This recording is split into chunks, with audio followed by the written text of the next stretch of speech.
اعوذ باللہ من الشیطان الرجیم بسم اللہ الرحمن الرحیم۔ پیدائش سے قبل ہی والد کی شفقت سے محروم ہو جانا اور 6 سال کی کم عمری میں بے حالت سفر والدہ محترم کا فوت ہو جانا اور پھر 8 سال کی عمر میں شفیق دادا کا بھی انتقال کر جانا، لمحہ بلمحہ اسی طرح دنیاوی آثروں کی جدائی نے ایک نوزائیدہ قلب پر کیا اثرات چھوڑے، ان کا مطالعہ بصیرت افروز ہوگا۔ ہم بات کر رہے ہیں پیارے حبیب رسول کریم صلی اللہ علیہ وآلہ وسلم، جن کی ولادت مکہ مکرمہ میں ربیع الاول 570 عیسوی یعنی عام الفیل والے سال میں ہوئی۔ ابن سعد کی روایت ہے، حضور اکرم صلی اللہ علیہ وآلہ وسلم کی والدہ نے فرمایا، جب محمد صلی اللہ علیہ وآلہ وسلم کی پیدائش ہوئی تو میرے جسم سے ایک نور نکلا جس سے ملک شام کے محلات روشن ہو گئے۔ جس رات آپ صلی اللہ علیہ وآلہ وسلم دنیا میں تشریف لائے، اس رات کعبہ میں رکھے سارے بت منہ کے بل گر پڑے اور اس طرح کے بہت سارے معجزات کا ظہور ہوا جو اس بات کی علامت تھی کہ اس کائنات کا رہبر اور ہادی اس دنیا میں تشریف لا چکے ہیں۔ جب آپ صلی اللہ علیہ وسلم کی پیدائش کی خبر دادا عبد المطلب کو ہوئی تو آپ بہت خوش ہوئے اور آپ صلی اللہ علیہ وآلہ وسلم کو گود میں لیا تو آنکھ بھر آئی اور محروم بیٹے عبداللہ کی یاد آ گئی۔ دراصل آپ صلی اللہ علیہ وآلہ وسلم کی پیدائش سے قبل ہی آپ صلی اللہ علیہ وسلم کے والد کا انتقال ہو چکا تھا۔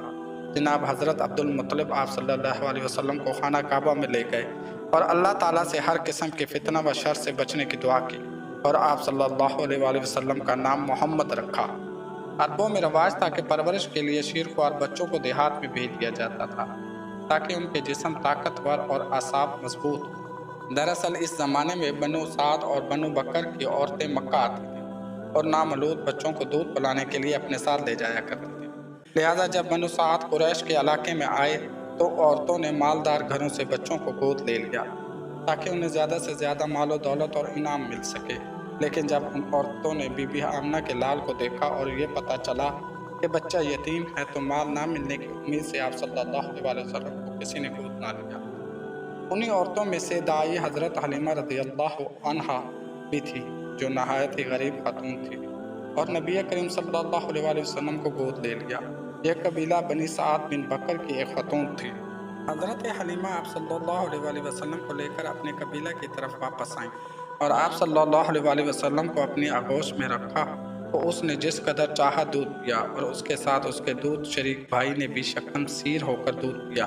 پھر دونوں سو گئے، حالانکہ اس سے پہلے ہم اپنے بچوں کے ساتھ سو نہیں سکتے تھے۔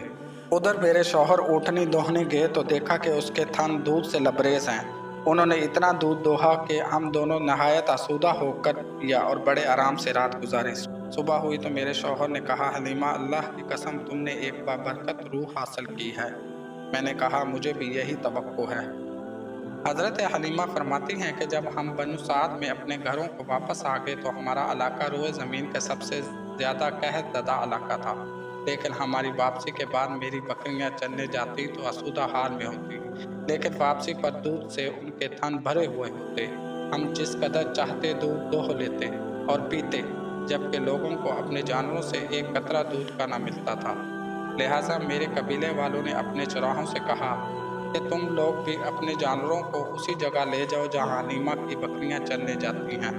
مگر یہاں معاملہ کچھ اور تھا۔ یہ تو رحمت العالمین محمد صلی اللہ علیہ وآلہ وسلم کی برکت کا فیض تھا جس کو میں اور میرے شوہر کے سوا میری قوم کا کوئی شخص نہیں سمجھ سکتا تھا۔ آپ صلی اللہ علیہ وآلہ وسلم اعلیٰ صفات اور خوبیوں کی بنا پر بچپن سے ہی دوسرے بچوں سے جدا نظر آتے۔ آپ نہایت سنجیدہ مزاج اور غور و فکر کرنے والے ذہن کے مالک تھے۔ جب حلیمہ سعدیہ کے بیٹے آپ صلی اللہ علیہ وآلہ وسلم کو اپنے ساتھ بکریاں چرانے کے لیے جنگل لے جایا کرتے تو واپس آ کر اپنی والدہ کو بتاتے کہ اے امی جان، محمد صلی اللہ علیہ وآلہ وسلم بڑی شان والے ہیں۔ جس وادی میں جاتے وہ وادی ہرا بھرا ہو جاتا، دھوپ میں ایک بادل ان پر سایہ کرتا رہتا، ریت پر آپ صلی اللہ علیہ وآلہ وسلم کے قدم کے نشان نہیں پڑتے اور جنگل کے جانور محمد صلی اللہ علیہ وآلہ وسلم کے قدم چومتے۔ ایک روز آپ صلی اللہ علیہ وآلہ وسلم کے دودھ شریک بھائی دوڑتے ہوئے اپنی ماں کے پاس آئے اور کہا کہ اے امی جان، 2 آدمیوں نے محمد صلی اللہ علیہ وآلہ وسلم کا پیٹ چاک کر دیا ہے۔ حضرت حلیمہ کے ہوش اڑ گئے اور وہ اپنے شوہر کے ساتھ دوڑتی ہوئی اس مقام پر پہنچی تو دیکھا کہ حضور اکرم صلی اللہ علیہ وآلہ وسلم صحیح سلامت کھڑے تھے۔ جب حضور اکرم صلی اللہ علیہ وسلم سے پوچھا گیا کہ آپ کو کیا ہوا ہے تو آپ صلی اللہ علیہ وسلم نے بتایا کہ 2 سفید پوش آئے تھے جنہوں نے میرا سینہ چاک کیا اور اندر سے ایک خون کا لوتھڑا نکالا، پھر اسے انہوں نے سونے کے ایک تشت پر رکھ کر آب زمزم سے دھویا اور پھر اسی جگہ پر رکھ دیا اور میرا سینہ بند کر دیا۔ یہ سن کر بی بی حلیمہ بہت گھبرا گئی اور آپ صلی اللہ علیہ وسلم کو مکہ لے جانے کا ارادہ کیا۔ لہٰذا جب نبی کریم صلی اللہ علیہ وسلم کی عمر 4 یا 5 سال ہوئی تو بی بی حلیمہ آپ کو مکہ واپس لے آئی اور آپ کی والدہ بی بی آمنہ کے سپرد کر دیا۔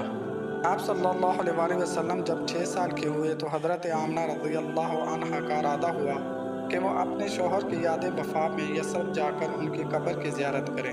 چنانچہ وہ اپنے یتیم بچے محمد صلی اللہ علیہ وسلم، اپنی خادمہ ام ایمن اور اپنے سرپرست عبد المطلب کے ہمراہ کوئی 400 کلومیٹر کی مسافت طے کر کے مدینہ تشریف لے گئیں اور وہاں 1 ماہ تک قیام کر کے واپس ہوئیں، لیکن ابھی اثناءِ راہ میں تھی کہ بیماری نے آ لیا۔ پھر یہ بیماری شدت اختیار کرتی گئی، یہاں تک کہ مکہ اور مدینہ کے درمیان مقام ابوا پہنچ کر رحلت کر گئی۔ ہم سن محمد صلی اللہ علیہ وسلم ایک مرتبہ پھر دنیاوی اعتبار سے بے یار و مددگار رہ گئے۔ بوڑھے عبد المطلب اپنے پوتے کو لے کر مکہ پہنچے۔ ان کا دل اپنے اس یتیم پوتے کی محبت و شفقت کے جذبات سے لبریز تھا۔ عبد المطلب کے جذبات میں پوتے کے لیے ایسی رغبت تھی کہ ان کی اپنی حقیقی اولاد میں سے بھی کسی کے لیے ایسی رغبت نہ تھی۔ چنانچہ قسمت نے آپ صلی اللہ علیہ وسلم کو تنہائی کے جس صحرا میں لا کھڑا کیا تھا، عبد المطلب اس میں آپ صلی اللہ علیہ وسلم کو تنہا چھوڑنے کے لیے تیار نہ تھے، بلکہ آپ صلی اللہ علیہ وسلم کو اپنی اولاد سے بھی بڑھ کر چاہتے۔ عبد المطلب 82 سال کی عمر میں مکہ میں انتقال کر گئے۔ دادا وفات کے وقت اپنے یتیم پوتے کو اپنے بیٹے ابو طالب کے حوالے کر گئے، جو آپ صلی اللہ علیہ وسلم کے والد عبداللہ کے سگے بھائی تھے۔ ابو طالب پختہ عمر کے اور شادی شدہ تھے۔ دونوں میاں بیوی نے بھتیجوں کو ہاتھوں ہاتھ لیا اور حقیقی بیٹے کی طرح پرورش کرنے لگے۔ اس طرح آپ صلی اللہ علیہ وسلم کو ماں کے لٹتی ہوئی ممتا ہی نہیں، باپ کا پیار بھی مل گیا اور کھیلنے کے لیے ایک چھوٹا سا بھائی بھی۔ کمسن محمد صلی اللہ علیہ وسلم کی زندگی کا نیا دور شروع ہو چکا تھا۔ اس کی حدود نہایت واضح تھی۔ متوسط حال ابو طالب کا مختصر گھرانہ، چچا کا محبت بھرا سلوک، چچی کا ماں کا سا پیار اور اپنے سے چند سال کم عمر ننھا طالب کھیلنے، دن بھر بکریوں کی رکھوالی، جنگل میں انہیں چراتے رہنا اور اونٹوں کی مہار پکڑنا، بکری کے بچوں سے پیار کرنا، گھر کے چھوٹے موٹے کام کر دینا۔ اس عمر میں اور اس ماحول میں اس کے سوا اور کیا مشاغل ہو سکتے تھے؟ آپ صلی اللہ علیہ وسلم 12 سال کی عمر میں ہی چچا کے ساتھ تجارتی قافلوں میں جانے کے مشتاق نظر آتے ہیں اور ساتھ چلنے کے لیے اصرار کرتے ہیں۔ حلیم چاچا محبوب بھتیجے کی فرمائش کیسے ٹالتے؟ کم عمری کے باوجود طویل سفر پر لے جانے کے لیے تیار ہو گئے۔ ابو طالب صلی اللہ علیہ وسلم کو ساتھ لے کر ملک شام کے سفر پر نکلے اور بصری پہنچے۔ بصری شام کا ایک مقام اور حور ان کا مرکزی شہر ہے۔ اس وقت یہ جزیرہ العرب کے رومی مقصوبات کے دارالحکومت تھا۔ اس شہر میں جرجیس نامی ایک راہب رہتا تھا۔ جب قافلے نے وہاں پڑاؤ ڈالا تو یہ راہب اپنے گرجے سے نکل کر قافلے کے اندر آیا اور اس کی میزبانی کی، حالانکہ اس سے پہلے وہ کبھی اپنے گرجے سے نہیں نکلا تھا۔ اس نے رسول کریم صلی اللہ علیہ وسلم کو آپ صلی اللہ علیہ وسلم کے اوصاف کی بنا پر پہچان لیا اور آپ صلی اللہ علیہ وسلم کا ہاتھ پکڑ کر کہا، یہ سید العالمین صلی اللہ علیہ وسلم ہے اور اللہ تعالیٰ نے انہیں رحمت العالمین بنا کر بھیجا ہے۔ ابو طالب نے کہا، آپ کو یہ کیسے معلوم ہوا؟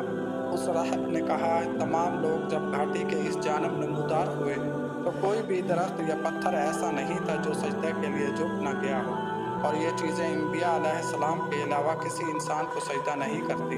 پھر میں انہیں مہر نبوت سے پہچانتا ہوں جو کندھے کے نیچے نرم ہڈی کے پاس سیب کی طرح ہے، اور ہم انہیں اپنی کتابوں میں بھی پاتے ہیں۔ اس کے بعد اس راہب نے ابو طالب سے کہا کہ انہیں ملک شام نہ لے جاؤ، کیونکہ یہود سے خطرہ ہے، کہیں وہ انہیں کوئی نقصان نہ پہنچائے۔